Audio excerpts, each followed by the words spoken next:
Students, my name is Avinash Jadaun and welcome to my channel Tez Padhai. और आज मैं लेकर आया हूँ एक बेहतरीन, एक अच्छा, एक लाजवाब, एक जो होता है टॉप क्लास क्वेश्चन, वो लेकर आया हूँ। Question number 8 NCERT class 9 exercise 10.5 का। देखिए, ये इस टाइप के क्वेश्चंस आपको परेशान करेंगे और ज्यादा परेशान करेंगे, क्योंकि ये क्वेश्चंस जो होते हैं ना, ये होते हैं एक अच्छे क्वेश्चंस। अब तक आपने एंगल्स निकाले, कुछ थ्योरम से प्रूफ भी निकाले एक आध, लेकिन ये जो क्वेश्चन है ना, ये थोड़ा लेंदी भी है और थोड़ा अच्छा भी है। पेपर लाइक क्वेश्चन है, 3 मार्क्स में, 4 मार्क्स में आपसे पूछा जा सकता है। तो आइए स्टार्ट करते हैं। If a non parallel sides of a trapezium are equal, non parallel sides हैं ट्रेपेजियम की जो कि इक्वल हैं, एंड प्रूव दैट करना है आपको इट इज अ साइक्लिक। क्या ये साइक्लिक है? तो आपको मालूम है एक ट्रेपेजियम कुछ इस टाइप का होता है, आप सभी को मालूम है, और ए बी सी डी कुछ इस तरह की लाइन होंगी इसमें। ठीक है, आपसे बोला है नॉन पैरेलल साइड सारी इक्वल हैं, मतलब ये साइड्स इक्वल हैं इसकी, और ये वाली लाइंस आपको मालूम है कि पैरेलल होती है, ट्रेपेजियम की प्रॉपर्टी है। ठीक है, तो हमको गिवन क्या है? सबसे पहले गिवन, इस गिवन को लिखे बिना क्वेश्चन को स्टार्ट करना पाप है। ठीक है, तो गिवन क्या है हमको कि A D is equal to B C, सबसे बड़ा गिवन है ये दोनों आपस में क्या है? इक्वल हैं। और साथ में आपको गिवन है कि A B parallel C D है। उसके साथ साथ एक और बहुत बड़ा गिवन है कि A B C D is a trapezium है। ये 3 चीजों के अलावा और इसमें कुछ भी नहीं दे रखा है। ठीक है, तो अब स्टार्ट करते हैं प्रूफ की तरफ। प्रूफ क्या करना है हमको? लिखेंगे टू प्रूफ।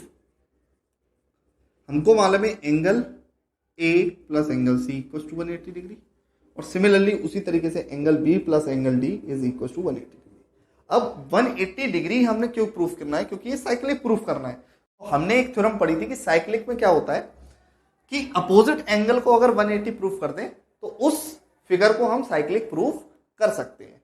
तो देखते हैं, चलिए प्रूफ करते हैं इसको। तो प्रूफ से पहले हमें कंस्ट्रक्शन करना पड़ेगा इसमें। तो एक छोटा सा कंस्ट्रक्शन है जिसको आप ध्यान से देखिए। कंस्ट्रक्शन बहुत इंपॉर्टेंट है। इंपॉर्टेंट में क्या है कि इसमें एक लाइन ड्रॉ कर देनी है और एक 90 डिग्री का एंगल फॉर्म कर लेना है। उसी तरीके से यहां से भी एक लाइन ड्रॉ कर लेनी है और इसको भी 90 डिग्री का एंगल फॉर्म कर लेना है। तो लिखेंगे ड्रॉ ए एफ और यहां पर ई। तो A F is perpendicular to D C and B E perpendicular to D C. आई बात समझ में? ए एफ जो है वो परपेंडिकुलर है डीसी पर, और बी ई जो है वो भी परपेंडिकुलर है किस पर? डीसी पर। ये बात आप दिमाग में डाल दीजिए। ठीक है, अब चलते हैं क्वेश्चन की तरफ, प्रूफ की तरफ। अपना प्यारा प्रूफ, इट इज साइक्लिक, ये प्रूफ करना है। तो हमको मालूम है, पहले हम क्या करेंगे, इस ट्राइंगल को इस ट्राइंगल के कॉन्ग्रुएंट करेंगे। उससे क्या फायदा मिलेगा?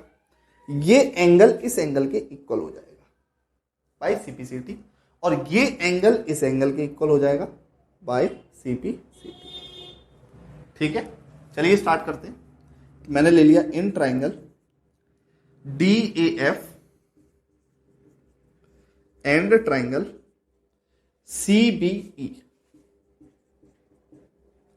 ठीक है, डी ए एफ और सी बी ई आपने 2 ट्राइंगल्स को फॉर्म कर लिया है, 2 ट्राइंगल्स चूज कर लिए हैं इसमें से। अब आपको मालूम है सबसे पहली चीज इसमें क्या दिख रही है आपको कि 90 डिग्री। तो हमको दिख रहा है angle A F D is equal to angle B E C, और ब्रैकेट में लिखेंगे 90 डिग्री। ये 90 डिग्री है। इजी था, बहुत इजी था। दूसरी चीज आपको क्या दिख रही है?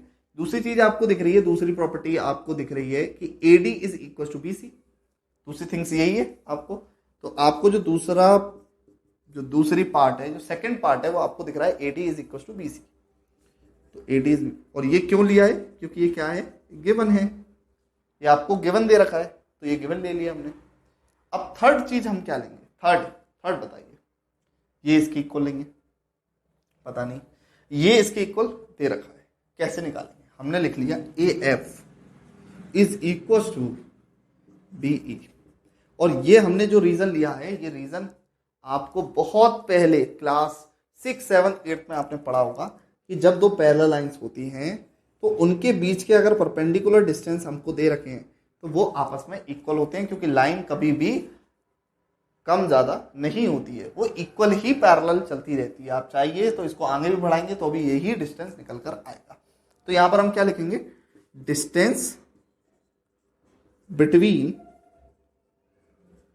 To parallel sides are equal.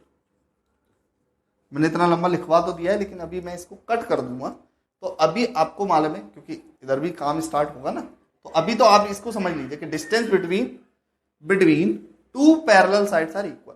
दो पैरेलल साइड्स के बीच में जो डिस्टेंस दे रखा है वो क्या है, आपस में इक्वल है। तो ये दोनों आपस में क्या हो गए, इक्वल हो गए। तो हमको मालूम है bye RHS congruence rule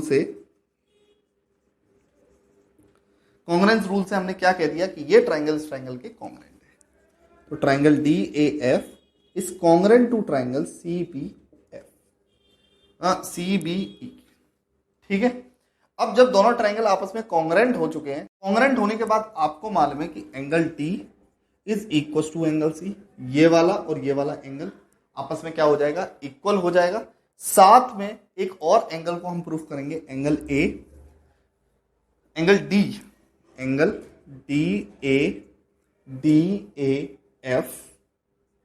is equal to angle CBE। ये दोनों ही एंगल को आपस में क्या कर लिया है, इक्वल कर लिया है। और इसको क्यों लिखेंगे, बाय CPCT।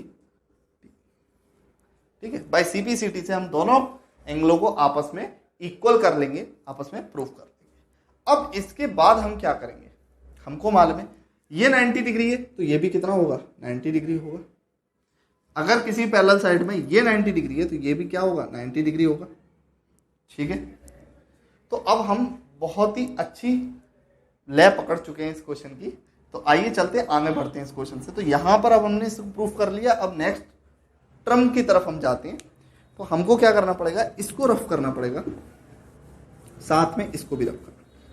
आपको मालूम है distance between two parallel sides are equal. तो अब इसके आगे जब हम बढ़ेंगे तो हमको मालूम है कि angle DAF plus 90 degree is equal to angle CBE plus 90 degree. Correct, दोनों तरफ हमने 90 प्लस कर दिया, क्योंकि 90 का एंगल यहां पर भी फॉर्म्ड हो रहा है। सिंपल सी बात है, अगर ये भी 90 है तो ये भी 90 होगा, ये भी 90 है तो ये भी 90 होगा। सारे 90 डिग्री के एंगल बनते हैं सेम पैरेलल साइड पर, मतलब पैरेलल साइड 90 डिग्री के एंगल को फॉर्म करती है। तो यहाँ 90 दोनों तरफ ले लिया। अब दोनों तरफ लेने के बाद हमको मालूम है यहाँ से एंगल A बनेगा और यहाँ से एंगल B बनेगा। तो इसका मतलब C और D आपस में इक्वल है और A और B आपस में इक्वल है। तो यहाँ पर हमको मालूम है कि क्वाड्रिलेटरल है ये क्या है, क्वाड्रिलेटरल है। और क्वाड्रिलेटरल के सारे एंगलों का सम कितना होता है, 360 डिग्री होता है। तो यहाँ पर हमको मालूम है कि sum of all quadrilateral is 360 degree. तो हमको मालूम है कि सारे एंगलों का सम किसी भी क्वाड्रिलेटरल, ट्रेपेजियम क्या है, एक क्वाड्रिलेटरल है, एक 4 साइडेड है, तो उसका सम क्या होगा, 360 होगा। और 360 सारे एंगलों का सम होगा। ठीक है, तो यहां पर मालूम है angle A plus angle B plus angle C plus angle D is equal to 360 degree. अब आपको मालूम है कि यहां पर देखिए C और D आपस में इक्वल है और A और B आपस में इक्वल है। तो यहां पर लिख सकते हैं 2 angle A plus 2 angle C is equal to 360 degree. कैसे लिखा, देखिए ये दोनों आपस में अगर इक्वल हो जाए तो प्लस हो जाएंगे, तो ये बन गया प्लस 2A। ये दोनों आपस में इक्वल हो जाए तो C अगर दोनों हो जाएंगे तो 2C हो जाएगा। अब इसमें से 2 को कॉमन ले लीजिए, angle A plus angle C is equal to 360 degree. अब 2 को नीचे दे दीजिए डिवाइड में, 2 को अब डिवाइड में दे दीजिए। तो 2 को जब डिवाइड में देंगे तो angle A plus angle C is equal to 360/2। Cut कर दीजिए, कितना आ गया, 180 डिग्री। तो यहां से एंगल A और C कितना आ जाएगा, 180 डिग्री आ जाएगा। अब चलते हैं हम नेक्स्ट पॉइंट पर। यहां पर तो अब यहां से हम यहां पर पहुंच चुके हैं, angle A plus angle C is equal to 180 degree. अब आपको मालूम है एंगल ए किसके इक्वल है, बी के, तो यहां पर लिख देंगे एंगल बी, और एंगल सी किसके इक्वल है, एंगल डी के, यहां पर angle D is equal to 180 degree. तो यहां पर दोनों पेयर हमारे क्या हो चुके हैं, 180। यही तो हमको क्या करना था, प्रूफ करना था। तो लिखेंगे the opposite angle of quadrilateral is 180 degree, then it is a cyclic quadrilateral। तो ये हमको लिखना पड़ेगा कि जब अपोजिट एंगलों का सम 180 प्रूफ हो जाए तो हम बोल सकते हैं कि उस क्वाड्रिलेटरल को हम क्या कह सकते हैं, साइक्लिक क्वाड्रिलेटरल कह सकते हैं। तो आई होप आपको ये क्वेश्चन थोड़ा सा डिफिकल्ट लगा होगा, लेकिन इजी वे में आपको समझाया है। आई होप आपको समझ में आया होगा। अगर समझ में आया है तो प्लीज लाइक करिए, चैनल पे नहीं हो तो सब्सक्राइब कर लें। सब्सक्राइब का बटन बिल्कुल भी छोड़ कर ना जाए, उससे थोड़ा सा मोटिवेशन मिलता है, थोड़े अच्छे अच्छे क्वेश्चन बनाने का भी मन करता है, तो उसको जरूर सब्सक्राइब करें। उसके बगल में बेल आइकन होगा, उसको भी क्लिक कर दें, जिससे आने वाले और क्वेश्चन नंबर 8 हुआ है अभी, तो क्वेश्चन नंबर 9 भी आएगा, 10 भी आएगा, 11 भी आएगा, 12 भी आएगा, तो उसकी नोटिफिकेशन आप पर पहुंच जाए, जिससे आप फटाफट इस नॉलेज को गेन कर सकें, इस अंडरस्टैंडिंग को समझ सकें, इस कॉन्सेप्ट को समझ सकें। तो आई होप आपको समझ में आ गई होगी कि सब्सक्राइब बटन कितना इंपॉर्टेंट है। तो वहां पर जाइए, सब्सक्राइब करिए, और देन मिलते हैं नेक्स्ट वीडियो में।